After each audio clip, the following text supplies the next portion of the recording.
안녕하세요. 사도행전가 바울서신 윤수일 교수입니다. 온라인으로 만나게 돼서 반갑고요.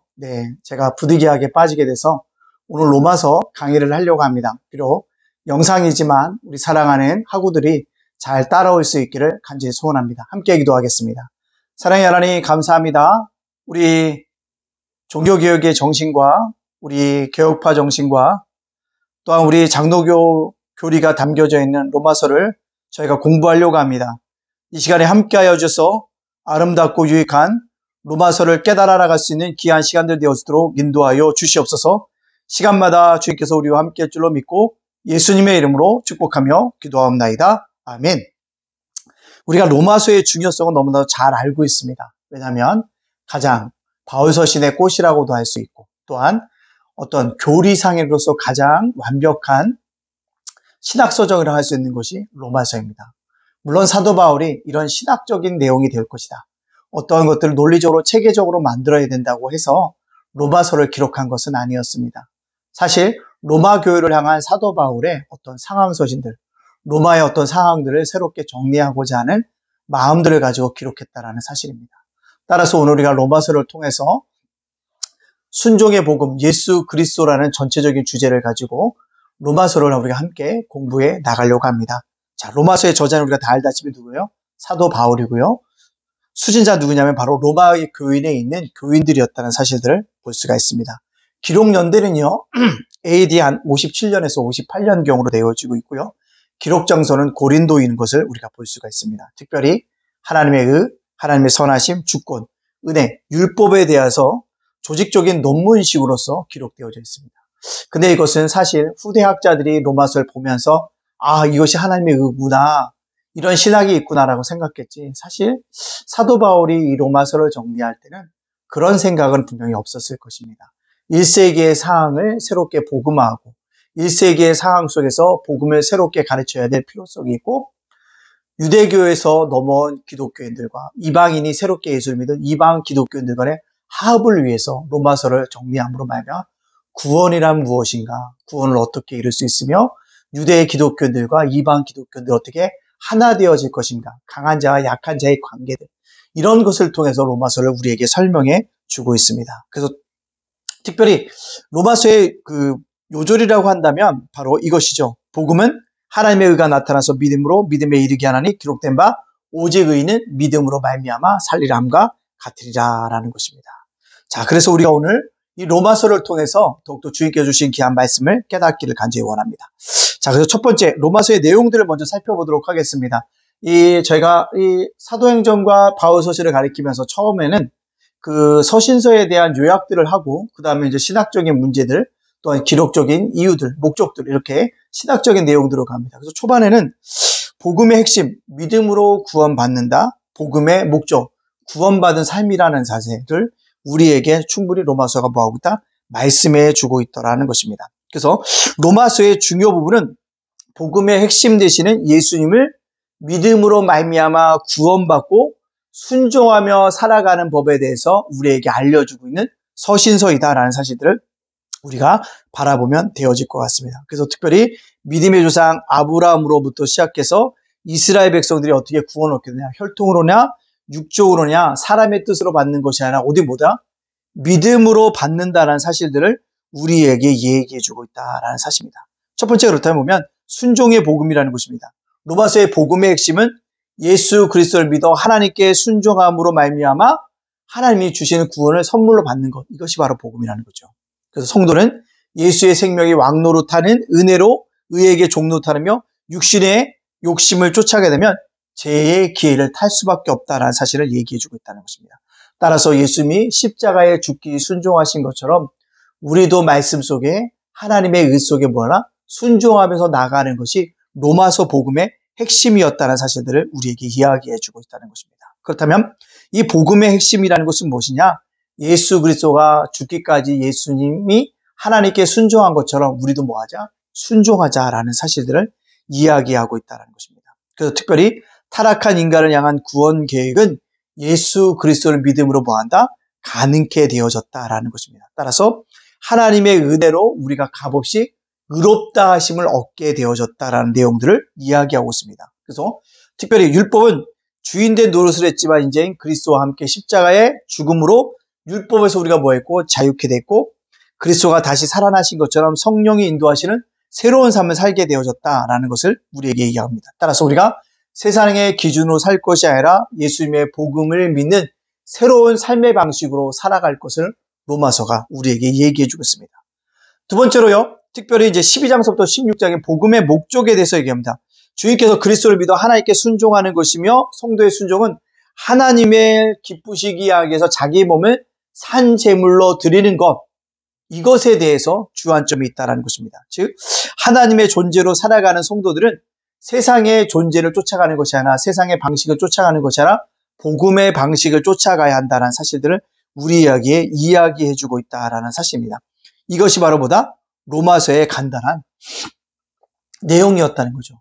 처음엔 복음의 내용들, 그다음 복음의 목적들이 정해져 있는 것이 뭐다? 바로 로마서였다는 것입니다. 그렇다면 이제는 우리가 로마서를 배우기 때문에요, 로마서가 왜 16장으로 기록되어져 있는가를 우리가 살펴보아야 합니다.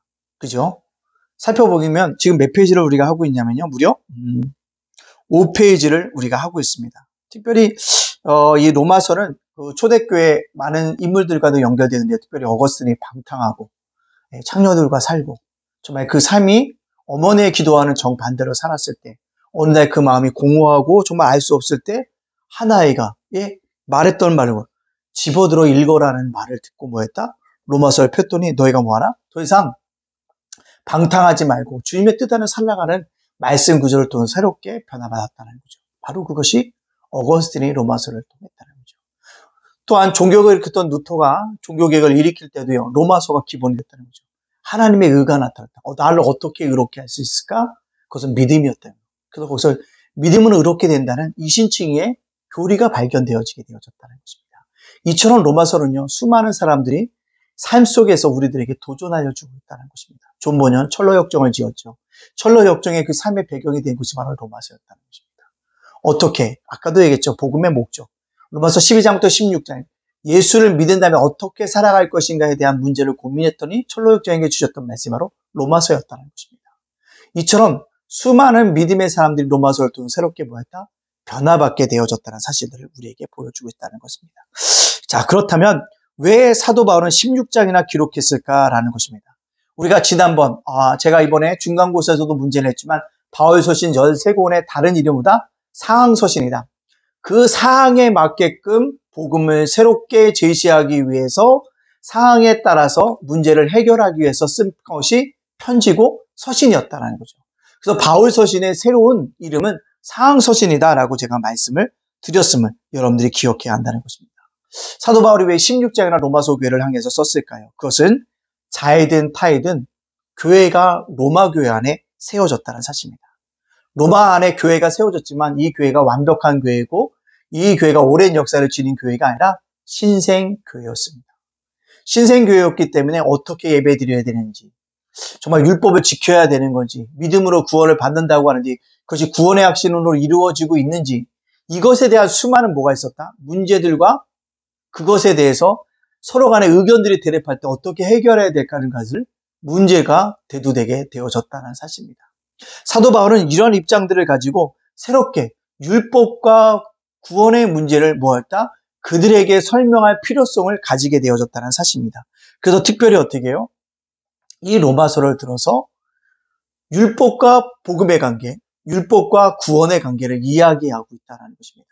그래서 로마서 잘 공부하다 보면요, 사도 바울의 율법관을 알 수가 있고요, 의의를 얘기할 수 있어서 칭의에 대한 새로운 방법들을 우리가 알게 되어진다는 것입니다. 따라서 우리가 꼭 기억할 것은 16장이나 적었던 이유는 뭐냐면, 로마 교회 안에 들어온 유대교 신자들이 율법을 굉장히 강조하기 시작했다는 거죠. 할례의 문제도. 그래서 그걸 지켜가야 한다는 문제 때문에 상황이 어려워졌다는 거죠. 그 문제를 해결하기 위해서 로마 교인들 안에서도 복음과 율법, 구원과 율법, 이 문제에 대해서 그가 16장이나 기록할 수밖에 없다는 것입니다. 두 번째로는요, 이방 신자들이 예수를 믿었지만 여전히 이방 신들의 섬기는 모습이 그들 안에 있었다는 것이다. 그들의 풍습을 쫓아가고 문화를 쫓아가는 모습이 있었다는 거죠. 미안하지만 이방인들이요, 유대인들보다 더 절제된 삶을 살았습니다. 방탕했죠. 왜요?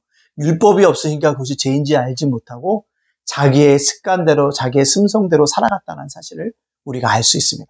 그런 가운데서 사도 바울이 얘기하는 게 뭐냐면 절제의 삶을 살아야 한다는 사실들을 우리에게 뭐하고 있다? 이야기해주고 있다라는 것입니다.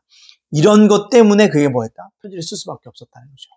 왜요? 이방 철학에는요, 스콜라 철학도 있지만 또한 쾌락에 대해서 굉장히 추구하는 에피쿠로스 학파도 있었다는 거죠.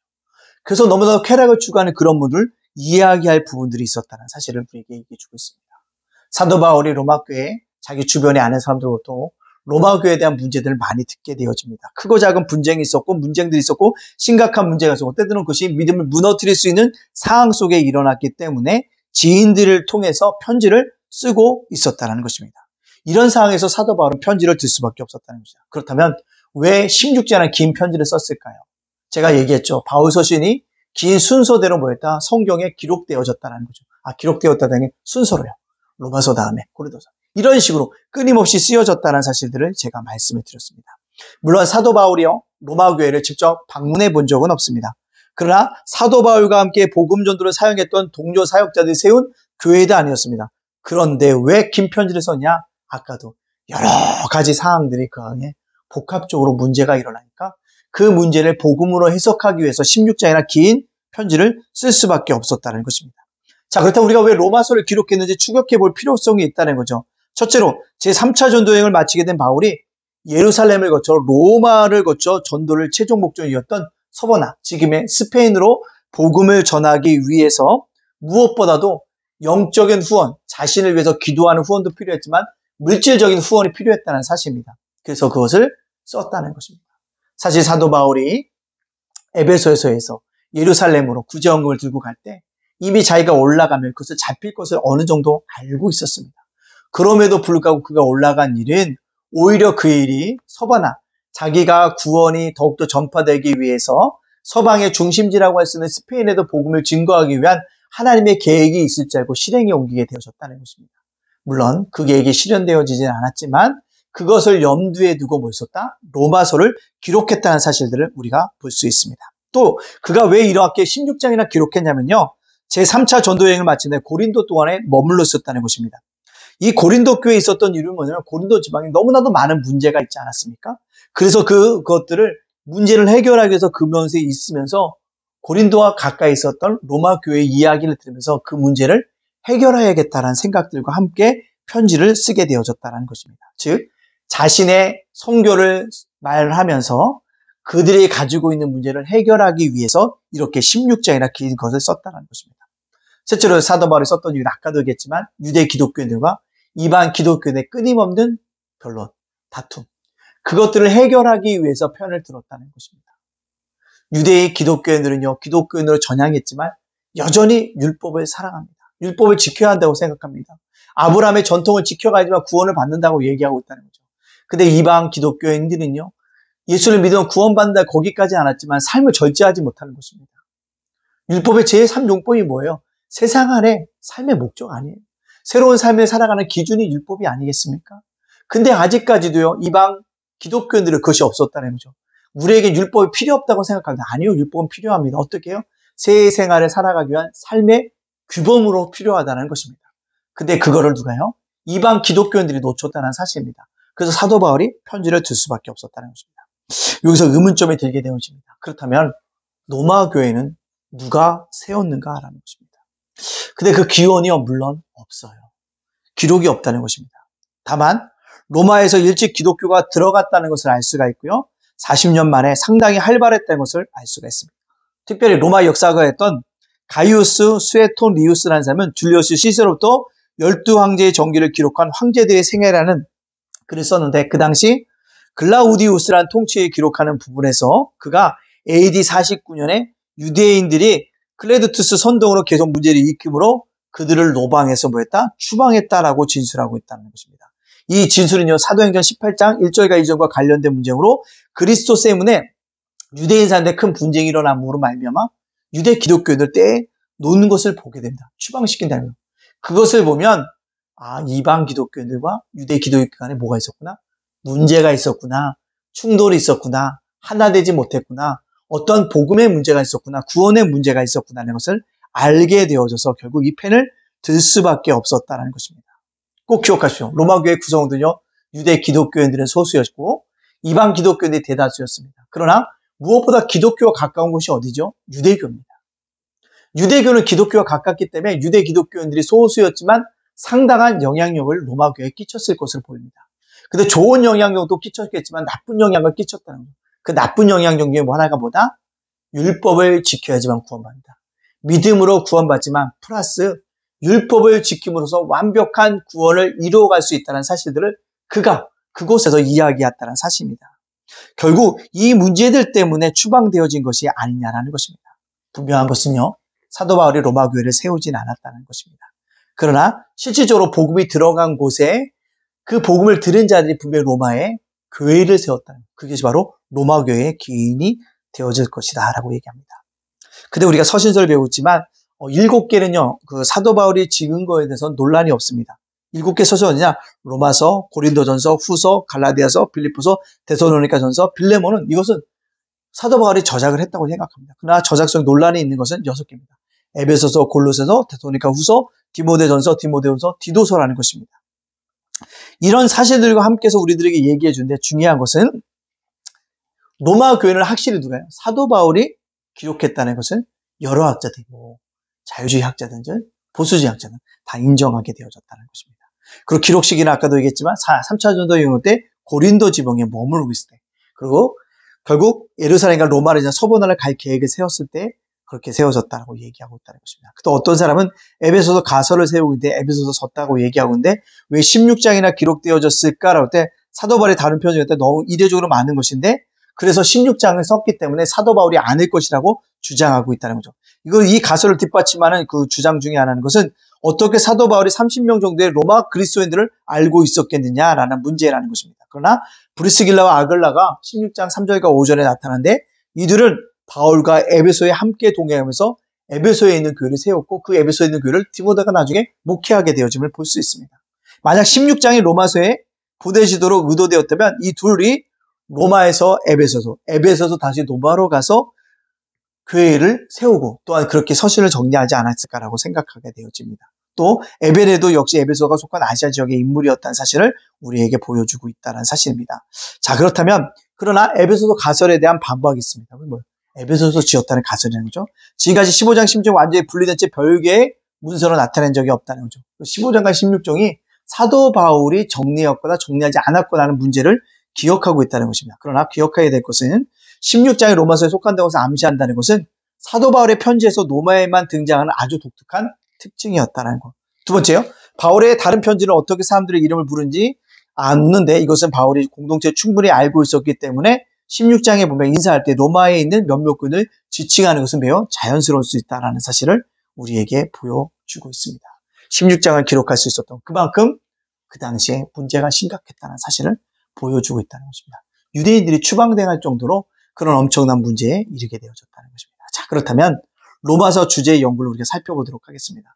로마서의 배경 연구라는 것입니다. 로마서는 사도 바울이 기록한 13개의 서신 중 가장 중요한 서신 중에 하나라고 지금까지 말씀드렸습니다. 그래서 로마서는 기독교 교리의 보다 집약서다. 그리스도의 신앙의 조직적인 교리 체계다라는 사실들을 여러분들에게 말씀드렸습니다. 그래서 동병은 로마서를 어떨 때 교회론, 성례론, 육체의 부활, 교회 정치, 종말론에 대해서 얘기하고 있지만 사도 바울이 그것을 염두에 두고는 쓰지 않았을 것입니다. 1세기에 그 사항을 복음적으로 새롭게 해석한 것이죠. 근데 후대 학자들이요, 종교개혁을 기치면서 루터를 비롯한 제2세대의 칼빈이었던 사람들도 새롭게 이것을 보면서 신학으로 정립함으로 말미암아 어떻게 해요? 바울 신학이 되어졌다는 것을 우리가 볼 수 있다는 것입니다. 따라서 그렇다면 수신사의 사항을 보면 수신사의 사항을 왜 사도 바울이 로마서에 썼는지도 아까도 잠깐 이야기했지만 학자들마다 여러 가지겠지만 분명히 그 당시 사회가 유대가 지향하는 사회가 아니라 이방 사회였기 때문에 그 안에서 뭐했다? 충돌되어지는 부분이 있었을 것이다라고 얘기합니다. 당시 로마는요, 군사적으로도 경제적으로도 사회적으로도 문화적으로도 세계의 중심지였다라는 사실입니다. 그런데 누구든지 올 수 있었고 수많은 뛰어난 인재들이 모인 것이 로마였다라는 것입니다. 근데 그 로마 사회가 이방 사회였기 때문에 유대인 사회로 합당하지 않았을 것입니다. 물론 유대인들은요, 로마 사회에 살았지만 철저하게 유대인 어떤 의식들, 율법들을 준수하기 위해서 무진장 노력을 했을 것이라는 것입니다. 처음엔 이 모습이 좋게 보여졌겠지만 나중에는 그들이 기독교로 개종한 후에 문제가 발생하는 게 뭐냐면 이방 기독교인들에게도 자신들이 지켜왔던 율법을 똑같이 지키도록 뭐했다? 압력을 가하면서 문제가 발생되어지게 됐다는 거죠. 자기만 지키는 것이 아니라 뭐요? 남도 지키겠다는 거죠. 그 안에서 문제가 발생되어졌을 것이다 라고 이야기하고 있다는 것입니다. 아까도 로마 기록에는 바울이 직접 세우지 않지만 역사적인 기록이 없다라고 제가 말씀드렸습니다. 그래서 특별히 여러 가능성도 일반 견해는 뭐냐면 로마 교회는 예수님이 승천하신 후에 오순절에 그 절기를 지키기 위해서 로마로 또 예루살렘에 왔던 경건한 유대인들이 베드로의 설교를 듣고 핵심한 후에 돌아가서 기독교회를 세웠을 것이라고 추측하고 있다는 거죠. 그렇게 추측하고 있을 뿐이야. 조심스럽지만 우리의 그 로마 교회 기원은 그 정도에서 해두는 게 좋겠습니다. 로마 교회의 상을 보면 정확한 답을 줄 수 없는 어려운 형편에 있는 것들을 우리가 볼 수가 있습니다. 그러나 아까도 얘기했지만 그라우디의 항제 때 유대인들을 쫓아낸 것을 보면 유대인들이 이방인 로마사에서 문제를 일으켰기 때문에 쫓겨났다는 거죠. 그들이 문제를 일으킬 수 있는 원인은요, 종교적인 것입니다. 신앙적이었다는 거죠. 유대인들이요, 지금도 세상에 영향을 많이 미치고 있는데요. 그들은요, 어디서 가든지 뭐 할 수 있습니까? 잘 적응할 수 있는 사람들이었다는 사실들을 우리에게 보여주고 있다라는 것입니다. 그다음 모든 유대인들이 왜 로마에서 추방당할 정도로 그렇게 되어졌을까요? 그것은요, 회당에 규칙적으로 참여하고 이방의 신전에 가지 않았던 그 문제들도 있어졌다는 거고, 또한 할례를 받지 못한 들에게 강요했다는 사실들을 우리에게 보여주고 있다는 것입니다. 결국 로마 교회 사항들은 갈등 사항이 되었고 분열 사항이 되어졌고, 이것을 바라볼 때 로마를 하나의 로마로, 하나의 귀한 국가로 만들고자 했던 글라우디우스 황제가 어떻게 합니까? 오히려 유대인들 소수를 쫓아내게 되어지고 이방 그리스도인들만 남게 되어진다는 것입니다. 근데 문제는요, 교회가 이방 그리스도인들만 문제가 나타났을 때 그들이 잘 이끌어갈 것 같지만 그렇지 않다라는 것입니다. 그래서 그 문제를 뭔가 시원한 대답을 해줄 게 필요했는데, 그래서 사도 바울이 뭐였다? 글을 적어서 하나하나 문제들을 분명히 썼다라는 사실들을 우리에게 보여주고 있습니다. 따라서 사도 바울은 로마의 사항들을 정확하게 알지 못했지만 지인들로 통해서 들은 것들을 보고 고쳐야 됐다는 것을 통해서 서신을 형식을 빌어서 그들에게 자기가 하고 싶었던 복음의 내용들을 증거하고 있다라는 사실입니다. 그리고 특별히 그 안에는요, 왜 그들이 쫓아냈냐면요, 유대 기독교들은요, 약한 자였고 강한 이방 개신자들이 있었다는 거죠. 그래서 사도 바울은요, 강한 자가 약한 자를 도와주라고 이야기하면서 바른 관계를 맺을 것을 얘기합니다. 성도들 간의 교제를 어떻게 맺을 것을 우리에게 얘기해주고 있다는 사실입니다. 또한 이런 것들을 통해서 그가 뭐다? 사항서신으로서 확실하게 그가 기록하고 있다는 사실들을 우리가 볼 수 있습니다. 또한 이 안식일의 준수의 문제, 음식의 문제도 등장하게 되어지는데요.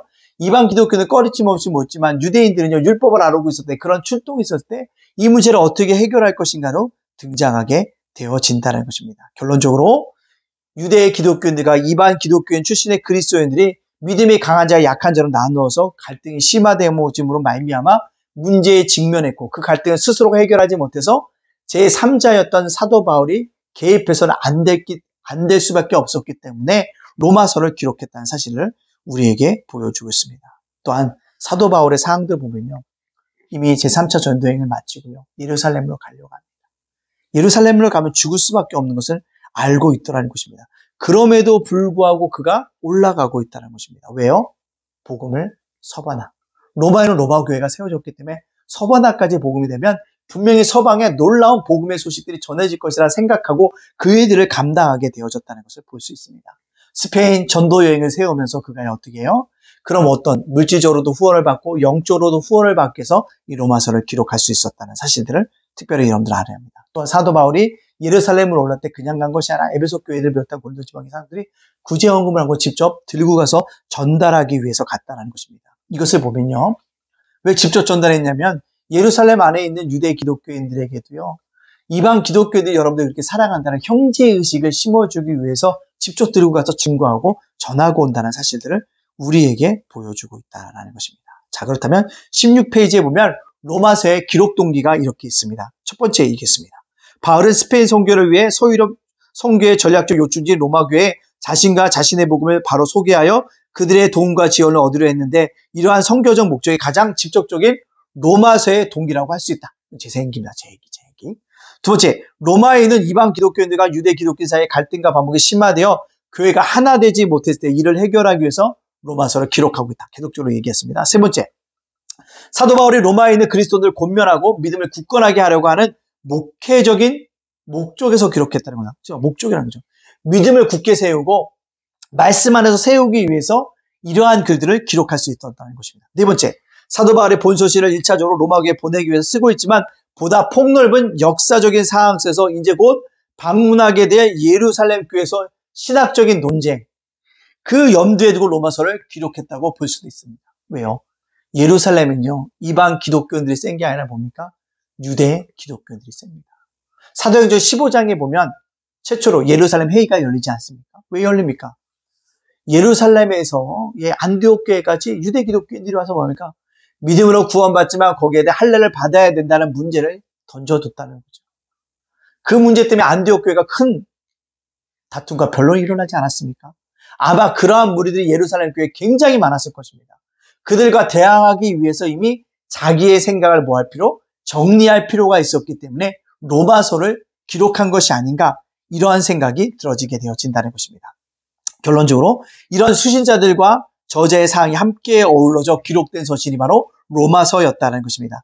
이런 사항을 무시하고 이러한 요인들 중에 어떤 한 요인만을 배타적으로 선택하여 로마서를 기록하게 하는 동기로 쓰는 것은 옳지 않다라는 것입니다. 한 가지 분명한 것은 기록 동기가 어떻게 됐든 바울이 유대인 기독교인과 이방 기독교 양제를 설득할 수밖에 없는 처지에 이뤘다는 거예요. 유대 기독교는 설득하고 이방 기독교는 설득해야 하는 그런 절대절명의 위기 속에서 이 로마서를 기록하고 있다는 사실들을 우리에게 보여주고 있습니다. 따라서 로마서를 기록한 목적에 대해서 루터는 이렇게 얘기하고 있습니다. 제가 지금 하고 있는 페이지는요, 여러분들 18페이지에 이렇게 얘기하고 있습니다. 로마에 있는 유대인과 이방인들은 그들이 서로 싸운 데 있어서 그들의 신앙과 교회를 바로 이해하기 위해서 바울의 교훈을 듣게 되었다. 그들은 서로 반목하는 가운데 하해의 방도가 없었다. 그래서 바울은 목회자로서 그의 신임하던 사람들에게 어떻게 행동할 것인지 그 모범을 보여주고 교육하였다라는 것. 이것이 바로 그 로마서를 기록한 목적이었다는 것입니다. 로마서의 아까 축제를 말했죠. 이시치기 믿음으로 구원받는, 이건 나중에 그 화면 넓게도 얘기하겠습니다. 로마서의 핵심 주제의 하나인 하나님의 의는 인간이 하나님 앞에서 어떻게 이루어지는가라는 루터의 질문에 대한 답으로 이루어진 것이 로마서가 아닙니다. 유대인과 헬라 기독교인이 하나님 앞에서 얼마나 동등한 것인가, 사도 바울이 하나님 앞에 질문하는 답이 바로 로마서였다는 거죠. 로마교회는요, 이방 기독교인들이 드세고 예루살렘 교회는요, 유대의 기독교인들이 넘쳐나고 있었다는 거예요. 그들 서로 무시하고 있었는데 결국 로마서를 기록하면서 사도 바울이 예루살렘 교회랑 로마 교회에다 던지는 메시지를 하나님입니다. 뭐요? 유대 기독교인과 이방 기독교인 둘 다 하나님이 뭐한다? 사랑하신다. 그리고 너희들 뭐하다? 하나님 안에서, 복음 안에서, 십자가 안에서, 예수님 안에서 뭐하다? 동등하다라는 사실들을 우리에게 전해주고 있다라는 사실입니다. 여러분들 이것을 바라보면서 우리가 뭐야 합니까? 나가야 한다라는 사실들을 우리에게 얘기해 주고 있습니다. 이처럼 루터의 로마서 연구는 우리에게 많은 것들을 남겨주고 있지만 무엇보다 우리가 루터가 로마서를 해석한 것을 듣기보다는 사도 바울이 로마서를 통해서 우리에게 들려주고자 하는 메시지를 찾아가는 훈련을 저와 여러분들이 해야 한다라는 것입니다. 따라서 그때 거기서 them and there라는 거죠. them and there.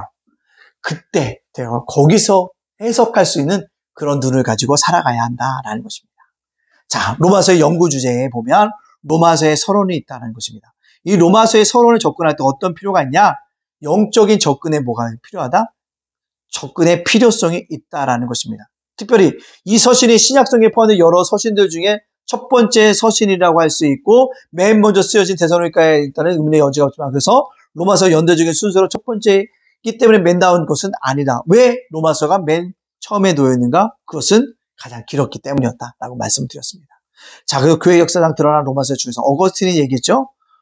톨레레기에라는 책을 들어라 했을 때 그가 읽었더니 뭐라고요? 13장의 말씀입니다. 방탕과 술 취하지 말고 음란과 호색과 하지 말며 쟁투와 시기하지 말고 오직 주 예수께서 옷 입고 정욕을 위하여 육신의 옷을 입을 도모하지 말자는 얘기를 듣고 회심했다라는 얘기가 있고, 마틴 루터도요, 이 종교개혁을 이룰 때 가장 중요한 신학적인 핵심이 됐던 이 신칭의를 로마서를 통해서 깨닫게 되어졌다고 말씀드렸습니다. 존 번연도 그 웨슬리도요, 설교 말씀, 로마서의 설교를 듣고 있을 때 나 같은 죄도 용서받을 수 있구나를 깨닫고 뭐합니까?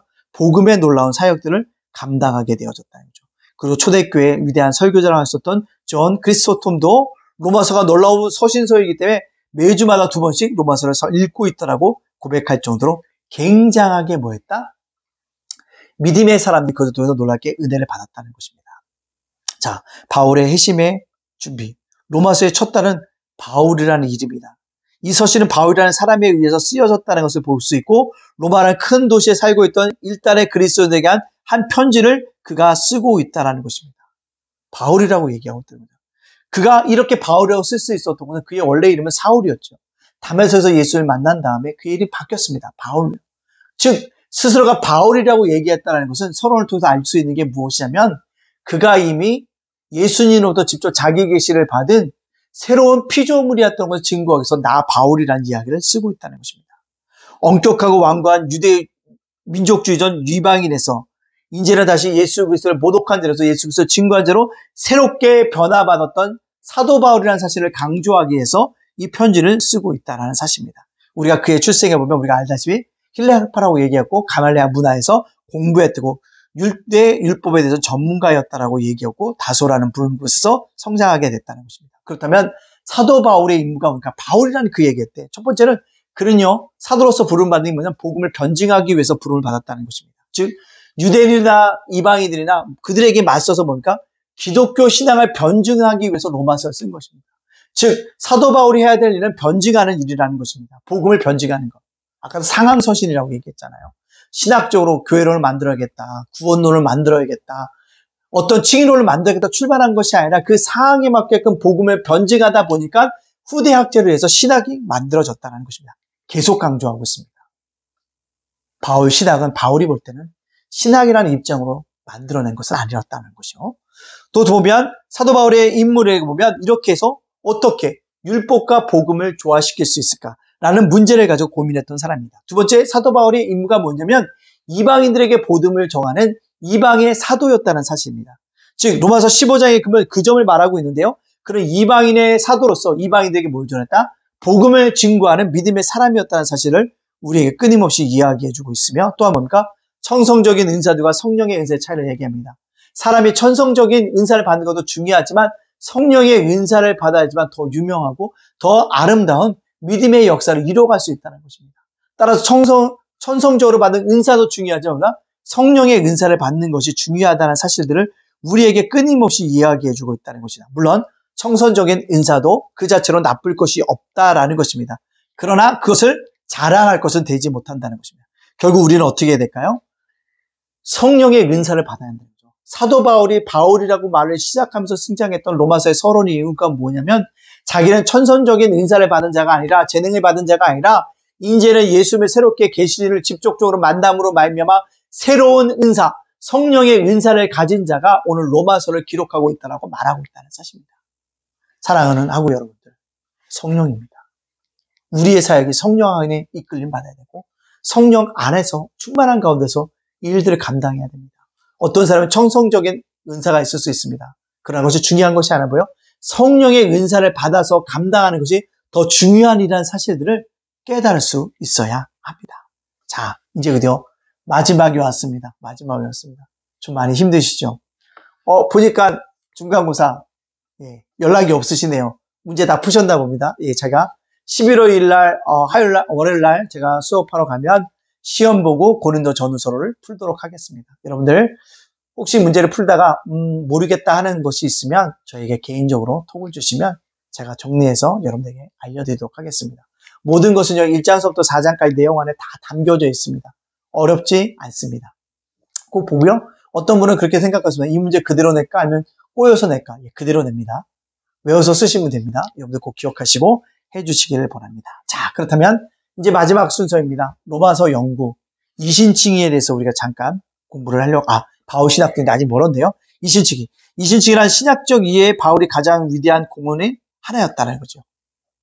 하나님과 더불어 의에 놓여져 있는 방법에 대해서 관심을 둔 것이라는 거죠. 사도 바울은 칭의란 율법으로 말미암아가 아니라 믿음으로 말미암아 하나님의 은혜에 의해서 발생했다고 얘기합니다. 칭의로는 만들지는 않았지만 의로워지는 방법에 대해서는 그는 생각을 하고 있었다는 거죠. 바울 신앙의 주제이며 바울이 전한 복음의 중심이며 기독교 자체의 가장 중심적인 신학이라고 할 수 있습니다. 그 믿음으로 뭐한다? 의롭게 칭함을 받는다는 것입니다. 그래서 지난번에 제가 얘기했던 사람들 생각나십니까? 샌더슨, 던, 라이트 기억하시죠? 그들은 여기에다 뭐요? 우리들은 한 번에 성령 세례를 받을 때 이신칭의로 의롭다 됐다고 하지만 그는 뭐죠? 종말론적인 이신칭의를 얘기한다고 했습니다. 뭐요? 우리가 죽을 때 이신칭의가 이루어지기 때문에 그 전까지 기독적으로 뭐 해야 한다? 예수님을 닮아가고 예수님에서 헌신하고 예수님을 선행하고 그러한 모습이 담겨져 있어야 한다는, 그러나 사도 바울이 말한 것은 그것은 아니었다라는 것을 우리에게 얘기해주고 있다는 것입니다. 특별히 사도가 쓴 13개의 서신 중에서 바울 신학의 진수라고 할 수 있는 복음과 율법은 갈라디아서 줄을 확증해주고 있다는 것입니다. 자, 바울 신학의 특징을 보면 바울이 갈라디아서 쓰게 된 목적이 뭐냐면 예루살렘 교회에 소속된 유대주의 순회 선교자들이 갈라디아 교회에 찾아서 사도 바울의 사도직과 복음의 정체성을 훼손합니다. 그래서 사도가 아니라고 얘기합니다. 그래서 사도는 자기를 변증하기 시작합니다.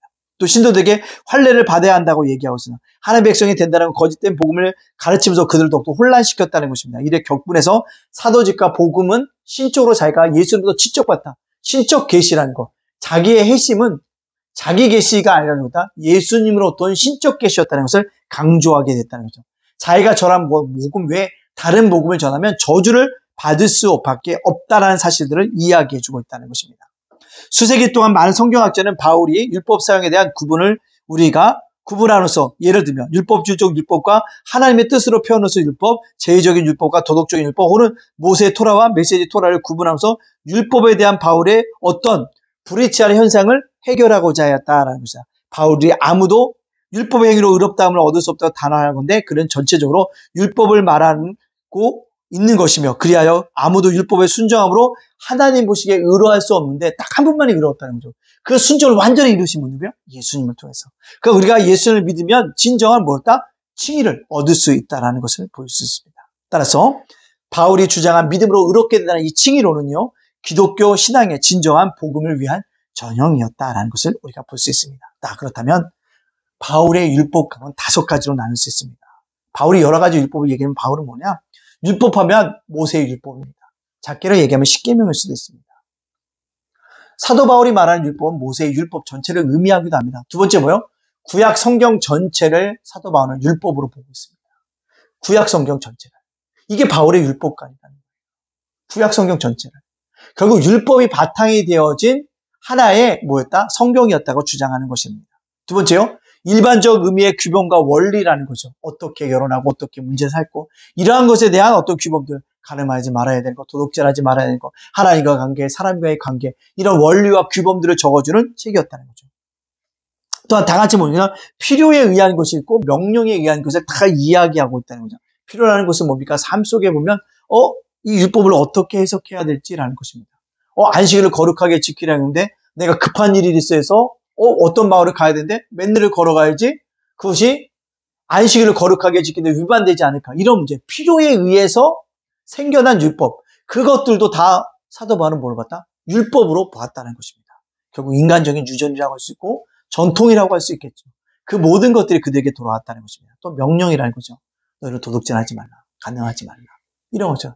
남의 집의 물건을 이러한 것들이 있다는 것입니다. 따라서 사도 바울에 있어서 율법은 언약 백성에게 주어진 생활의 규범이지 의인의 규범은 아니었다는 거죠. 그렇죠? 아까도 얘기했죠. 유대 기독교인이나 이방 기독교 예수를 믿은 다음에 삶의 새로운 규범으로 뭐가 중요하다? 십계명이 중요하고 율법이 중요하다는 사실을 우리에게 이야기해주고 있다는 사실입니다. 그러나 결국 그것이 우리를 의롭게 하는 규범은 아니었다라는 사실을 여러분들이 기억하면 되어 있습니다. 더 이상 우리는 예수 안에 있으면 우리는 율법 아래에 있지 않고 예수의 새로운 생명 안에 질서 안에 속해 있다는 것입니다. 그렇다고 그가 결국 율법을 폐지하는 것이 아니라 믿음의 법으로 세워둔다고 하고 있다고 있고 하나님의 창조시는 더 이상 모세에서 드러나지 않고 예수 그리스도 안에서만 드러날 수 있다는 것입니다. 즉 사도 바울의 율법과는 구원받은 이후에 새로운 삶의 형태의 새로운 규범으로 필요하다고 얘기하고 있다는 것입니다. 그것을 우리들에게 계속적으로 이야기해 주고 있다는 거죠. 칭의. 바울 신앙의 칭의 중요하죠. 바울의 칭의 이루는 하나님의 의, 디카이오스네 데우라는 건데 존재라는데 좀 더 정확히 말하면 하나님의 의는 사도 바울의 칭의 개념을 핵심을 이룬다. 여기서 우리가 분명히 알 것은 의롭다함을 받았다는 것은 단순한 법정적인 개념은 아니라는 것입니다. 개념 이상이라는 거죠. 칭의라는 것은 죄를 용서를 받았다는 것보다도 더 함축적인 의미를 갖고 있다는 거죠. 죄의 용서를 바탕으로 하나님과 관계가 회복되었다는 거죠. 아담과 선악과를 따먹으면 하나님과 우리의 관계에 단절이 일어나는데 의롭다 칭함을 받음으로써 그 관계가 단절의 관계가 어떻겠다? 회복의 관계로 돌아서게 되어졌다는 사실들을 우리에게 이야기해주고 있다는 것입니다. 따라서 칭의를 얘기할 때는 뭡니까? 생명을 얻었다고 얘기했습니다. 의로워질 수 있다고 생명을 얻었다는 거죠. 판단할 수 있다는 거죠. 뭐요? 이제 내가 구원받은 백성으로 판단되어질 수 있다는 그런 생명과 판단이 함축되어져 있는 단어, 그것이 바로 뭐다? 칭의였다는 사실을 우리에게 분명하게 보여주고 있습니다. 따라서 우리는요, 이것을 꼭 기억하고 의롭다 칭함받는 그 안에 예수의 생명이 있고 나를 판단하시는 근거가 되어지는 것을 통해서 우리가 뭐다? 예수를 믿는 아름다운 사람들이 살게 되었다는, 즉 하나님의 은혜 행위였다는 사실을 얘기해주고 있다는 것입니다. 사도 바울의 복음의 진술은 갈라디아서 1장 15절과 16절 독점적이지는 않을지라도 사도 바울의 복음의 기원을 말하고 있다. 즉 사도 바울의 복음은 사람에게서 받은 것이 아니요 배운 것도 아니요 오직 예수 그리스도로 직접 받은 신적 계시였다는 얘기한다. 복음이란 바울이 갈라디아를 첫 번째 방문할 때 갈라디아에게 전한 복음이었다는, 구체적으로 밝히려는 것은 아니지만 그가 말하는 복음의 기원은 뭐냐? 내가 전한 복음. 즉 거짓 선동자들이 복음에 대해서 대립적인 개념을 사용했다는 것입니다. 즉 바울이 전한 복음은 원사들이 전한 복음과 일치하는 것이며 복음의 일치성에서 더 결코 모순에 빠지지 않는다는 사실들을 우리에게 보여주고 있다는 것입니다. 복음이라는 말의 자체의 어원은 인간의 사물이 아니라 복음의 내용은 결코 그 창작물이 아니라는 사실을 우리에게 얘기해주고 있습니다. 다운 사람이 더 배운 것이 아니라 하나님으로부터 주어졌다는 사실들을 우리에게 뭐하고 있다? 얘기해주고 있다는 것입니다. 그래서 복음이란 유앙겔리온, 기쁜 소식. 누가요? 이 단어를 유앙겔리온이라는 헬라어로 최초로 사용한 사람이 사도 바울이라는 거죠. 하나님과 인간 사이의 구원 계획을 선포하는 이 기쁜 소식이 사도 바울의 진정한 복음의 진수였다는 것입니다. 즉 예수를 믿으면 죽음에서 생명으로 옮겨지고 지옥에서 천국으로 삶이 옮겨지는 것, 이것이 바로 유한겔리온 기쁜 소식이었다는 거죠. 이 복음을 전하는 것 외에 다른 것을 전하면 뭐하면 다 저주를 받을 수밖에 없다고 이야기하고 있습니다. 따라서 복음을 전하는 것은 이 복음을 전하는 것, 이 유한겔리온 기쁜 소식을 전하는 것은 바로 복음과 연결되어 있다는 것입니다. 따라서 우리가 복음의 진수를 얻었다 한다면 유한겔리온 기쁜 소식을 전하는 자로서 우리가 살아가야 한다는 것입니다. 맺은 말입니다. 사도 바울의 갈라디아서는 율법 문제로 인하여 복음을 놓쳐버린 갈라디아 교인들에게 십자가의 복음에 기초하여 성령에 의한 성숙한 신앙을 가르치기 위해서 쓴 서신서였다라는 것입니다. 따라서 이 서신서 중에서 무엇이 복음이라고 정의된 것은 하나도 없지만 그가 말한 복음은 바로 신적 기원이었고 바로 유한계로 기쁨의 소식이었다는 사실들을 우리에게 말씀해 주고 있다는 것입니다. 따라서 우리가 이 복음 외에 다른 것을 붙잡으면 뭘 받았다? 저주를 받을 수밖에 없다라는 것입니다. 로마서 가장 중요한 것은 뭐라고 그랬습니까? 정리하자면 복음의 은혜. 복음이 어떻게 했다고? 예수 그리스도로 말미암아 믿음으로 구원해. 복음의 목적, 우리가 이제 구원받은 백성이 된 것은 뭐합니까? 하나님께 드려진 산재물서 하나님께 우리의 몸을 드려야 한다는 것. 그래서 특별히 사도 바울의 로마서의 가장 큰 주제는 이신칭의였다는 거죠. 믿음으로 구원을 받는다는 것, 의롭다 칭함을 받는 것. 칭의라는 것은 뭐래요? 생명과 판단을 받았을 때 생명을 얻게 되어졌고 내가 구원의 확신을 가지도록 판단되었을 근거가 되어졌다라는 것입니다. 여러분 로마서 공부 좀 제가 빠르게 신속하게 좀 말이 빠르게 잘 달려왔는데요. 여러분들 한 번씩 쭉 읽어보시고 반복되어지는 문구가 많아서 여러분들이 충분히 이해하실 수 있을 것이라고 생각되어집니다. 여러분들 이번 주에 만나지 못해서 제가 되게 안타깝고요. 얼굴 뵈서 강의를 해야 되는데 그지 되게 송구합니다. 그러나 11월 1일 다시 만나서 기쁜 얼굴로 우리가 중간고사도 보고 고린도 전서도 우리 함께 공부할 수 있기를 간절히 원합니다. 또 오늘 강의가 제가 전달했지만 또 깨닫지 못했구나 궁금한 사항이 있으면 카톡으로 주시던가요. 제 수업 시간에 여러분들 이야기하여 주시길 부탁드리겠습니다. 이상으로서 우리 로마서 순종의 복음 예수 그리스도에 대해서 강의를 모두 마치겠습니다. 지금까지 강의를 시청해 주시고 수강해 주신 여러분께 감사드립니다. 감사합니다.